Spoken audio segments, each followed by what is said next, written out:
আজ আমরা বানাবো ভাত দিয়ে ঝুরি পাঁপড়, যেটা বিকেলে চায়ের সঙ্গে খেতে দারুণ লাগে। এর জন্য নিয়েছি ১ বাটি ভাত। ভাতটাকে মিহি করে পেস্ট বানিয়ে নেব। এবার ভাতের পেস্টটা কড়াইয়ে নিয়ে অল্প জল, লবণ, অল্প চালের গুঁড়ো দিয়ে একটা কাই করে নিতে হবে। আমি গ্যাসের ফ্লেমটাকে লো আঁচে রেখেছি, না হলে বেশি আঁচে পুড়ে যেতে পারে।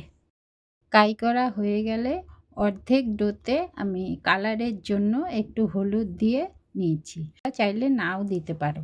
থালাতে সামান্য সাদা তেল মাখিয়ে আমি যেভাবে দেখাচ্ছি এভাবে গ্রেটারের সাহায্যে পাঁপড়গুলো তৈরি করতে হবে।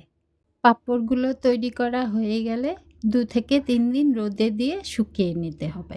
পাঁপড় ভালোভাবে শুকিয়ে গেলে গরম তেলে ভেজে নিলেই রেডি আমাদের ভাত দিয়ে ঝুরি পাঁপড়। চা দিয়ে খেতে তো ভালো লাগেই, বাচ্চারাও খুব পছন্দ করে।